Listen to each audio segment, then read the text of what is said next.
I arrived in New York, 1925. The air itself seemed to hum with ambition, as if the city knew it was standing on the edge of something electric. They called it the Roaring Twenties, but it wasn't just the sound of music, it was the sound of people finally exhaling after years of war and silence. Every note from the trumpet felt like rebellion, every dance a declaration that life would not be quiet again. I met a writer that night. He told me everyone here was chasing something, love, fame, or just a place where the world finally made sense. From the rooftops, the city felt infinite. Skyscrapers rising like prayers, lights shimmering like promises. Behind closed doors, whispers turned to laughter and rules were just another thing to dance around. It was excess and escape all at once. People trying to forget how fragile joy could be. And the rhythm was contagious. Every beat said you're alive, for now. Outside, a trumpet player told me he'd play until his fingers gave out, because in this decade, even silence felt like sin. By day, men in suits chased fortunes like they were racing the clock itself. And in hindsight, maybe they were. The world believed the good times would never end, that the music, the money, the miracles would go on forever. But I could feel it, a tension beneath the laughter, like a song playing just a little bit too fast. It was a golden age built on glass, fragile, beautiful, and destined to crack. The leaves were falling like the last dance of a decade that didn't know it was running out of time. Everyone was trying to live faster than the fortune, because somewhere deep down, I think they all knew the music wouldn't last forever. And for a moment, as the last song faded, I thought I heard the silence waiting, patient, inevitable. The sun rose and the city exhaled. Another night survived, another dream spent.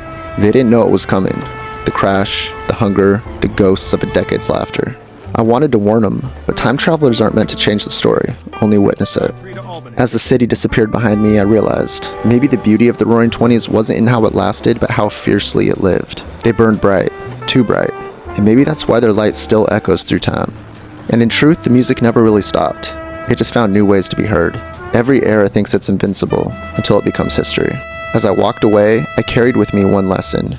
Joy is sacred, but it's never guaranteed. Maybe that's why the Roaring Twenties still haunt us, because deep down, we all want to believe the music never stopped. Thanks for stepping into the Roaring Twenties with me. If you want to keep traveling, the next portal takes me to ancient Japan, where I witnessed the life of a samurai firsthand.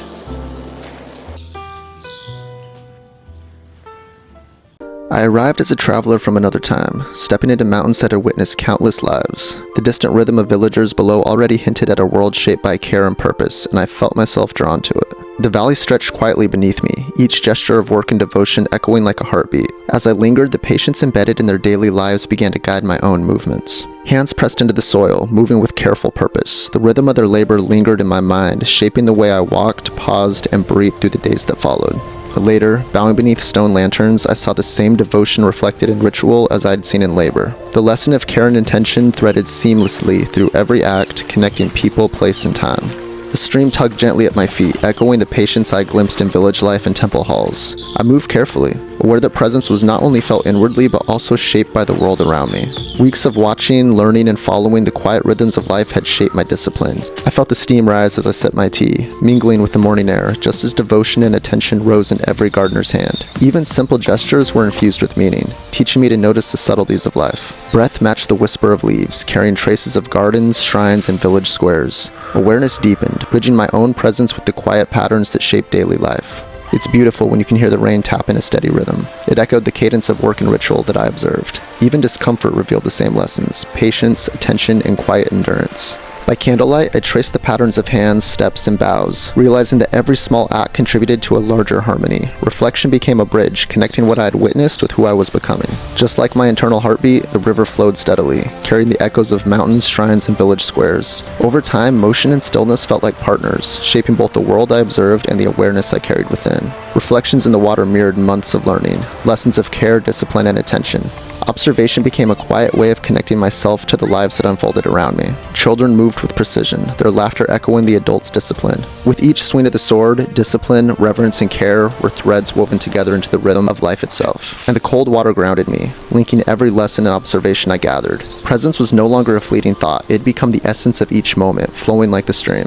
The wind tugged at my cloak, testing focus I had honed over weeks of observation and practice. Fear and steadiness intertwined, teaching me that courage is grounded in mindful attention, just as the villagers' work relied on unwavering care. Each step demanded awareness, awareness, echoing the balance seen in daily life. Children crossing streams, elders tending fields, the forest itself became a mirror, reflecting the lessons I'd gathered from the world around me. Even the koi glided effortlessly, a quiet testament to grace cultivated over time. Months of immersion had shown me that the mastery is woven from patience, attention, and care for the small details of life. Even in the courtyard, I felt the rhythm of countless generations guiding each footstep. Stillness was no longer empty, it carried weight, purpose, and connection. The silence thickened around me, folding lessons of work, ritual, and care into awareness. Reflection had become effortless, a natural companion woven into every breath. Light spilled across the peaks I'd grown to know intimately, carrying months of learning. Every inhale and stretch was a culmination of the rhythm, discipline, and care I had observed in this world. It's funny how life moved quietly above me, yet my awareness captured each flutter and call. Months of immersion had transformed presence into instinct, linking observation and reflection seamlessly. I watched the river carry months of memory and learning downstream. I felt the flow of time itself, and every face I witnessed blurred into my memory. But the lessons of their daily life remained vivid. Departure held no haste, only quiet understanding of the bonds formed through sacred care and diligence. Each step was calm and deliberate, echoing the patience learned in fields, temples, and villages. Time here had reshaped how I moved through the world and how I noticed it. Reverence now felt effortless, grounding me in every gesture. Months of observation and practice had transformed simple acts into deep connection. Awareness had become a silent companion, presence in every moment, every thought. One last time I watched the stream carry away uncertainty, leaving clarity in its place. I felt grounded, aware, and fully attuned to each moment, as the villagers had been all along. The land below mirrored the journey within me, a tapestry of effort, care, and patience. Lessons rippled through my awareness like wind across stone. I left as I arrived, yet transformed. Every step, every observation, every quiet moment of presence had shaped me into someone who moves through the world with patience, care, and understanding. Something in me told me that one day I'd return. I could tell there were still more lessons to learn. Thanks for traveling through ancient Japan with me. If you want to keep going, the next portal takes me to ancient Rome, where I meet Julius Caesar himself. The first time I stepped into Rome's streets, I felt the weight of history pressing in from every corner, every stone beneath my feet. The forum pulsed with life, merchants shouting, sandals clacking on stone, laughter echoing through columns. I paused, watching temples and statues that had witnessed centuries. Each monument seemed to hum with untold stories. And then I saw him, from across the courtyard, Julius Caesar, moving with the quiet authority of a man who commands not just armies, but time itself. I followed quieter paths, away from the crowds, shadows stretching across the marble. The city felt like it held its breath. Even the markets, with hundreds of voices and clattering coins, seemed part of a rhythm I didn't quite yet understand. Soldiers marched past, armor glinting, each step echoing with discipline and power. I wondered if I could ever comprehend the weight of a man who commanded such loyalty. I paused at a fountain, watching the water ripple through sunlight. Out here, history felt tangible, yet fleeting, a reminder that time flows past all of us. The streets glowed orange as the sun fell, long shadows stretching across the marble. Each corner of Rome whispered secrets I could barely grasp. Day after day, I traced his path from a distance, always curious, always careful. Rome was alive, and he was the pulse at the center. I moved through a marble garden, sunlight falling between columns, shadows deepening. Even here, the city felt dominated by him. From a balcony, I watched Rome unfold, its streets, its markets, its life, and him ever present like a heartbeat beneath it all.